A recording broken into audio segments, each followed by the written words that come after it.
Hello મિત્રો, હું છું ભાવિશા અને તમે જોઈ રહ્યા છો ભાઉસ કિચન. તો આજે આપણે અહીંયા બનાવવાના છીએ એક ઇન્ડિયન સ્ટ્રીટ ફૂડ પાણીપુરી.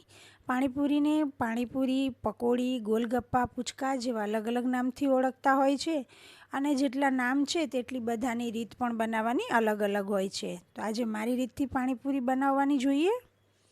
તો તેના માટે મેં અહીંયા ગેસ ઉપર એક પેન લઈ લીધું છે અને તેની અંદર 1 ચમચી સૂકા ધાણા, 1 ચમચી જીરું, થોડા આખા મરી, 3-4 લવિંગ અને સૂકા લાલ મરચાં લઈ લીધા છે.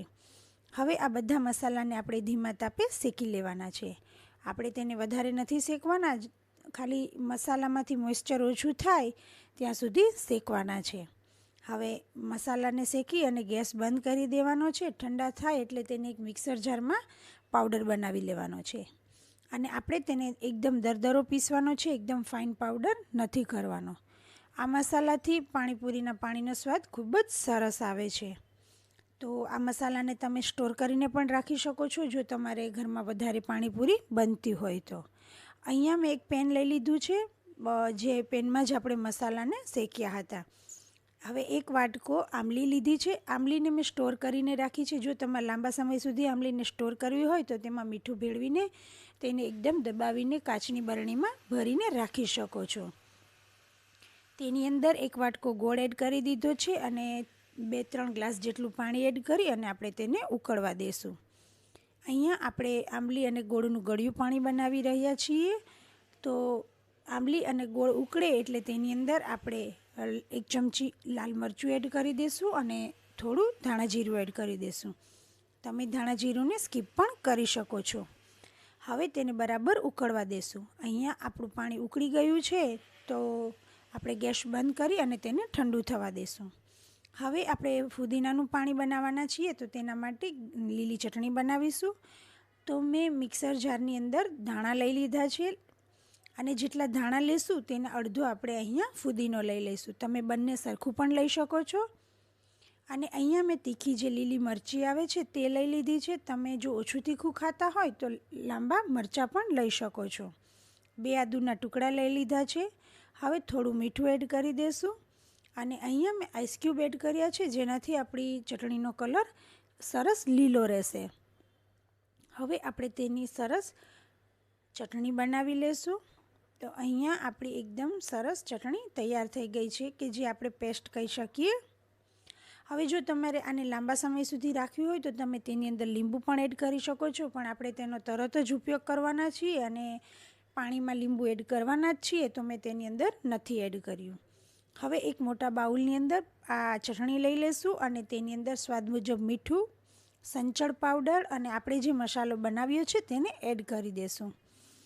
અહીંયા મેં બનાવેલો છે તે મસાલો 1 ચમચી જ એડ કર્યો છે કારણ કે આપણે પાછળથી પણ એડ કરવાના છીએ. અને એકદમ ઠંડુ પાણી એડ કરી દેશું. જો તમે માટલાનું પાણી એડ કરો તો તમારે આઈસ ક્યુબ એડ કરવાના રહેશે. આ પાણી ઠંડુ જ સરસ લાગે છે. હવે બધું બરાબર મિક્સ થઈ જાય એટલે આપણે તેની અંદર લીંબુનો રસ એડ કરી દઈશું. જોતાં જ ખાવાનું મન થઈ જાય તેવું પાણીપુરીનું પાણી, તીખું અને ખાટું પાણી તૈયાર થઈ ગયું છે. હવે આપણે ગળ્યું પાણી બનાવીશું. તો મેં જે આંબલી હતી એને એક બાઉલની અંદર લઈ લીધી અને તેની અંદર બ્લેન્ડર મારી અને તેને ગાળી લીધું છે પાણી.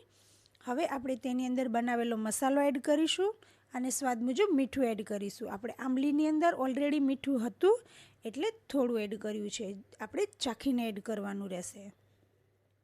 અહીંયા તમારે પતલું, જાડું તમારે જેવું જોઈએ તેવું પાણી બનાવવાનું રહેશે.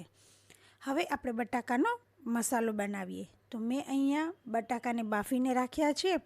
તેને આપણે ચમચી વડે પ્રેસ કરી દઈશું અને હવે તેની અંદર મસાલા એડ કરીએ. તો સ્વાદ મુજબ મીઠું એડ કરીશું.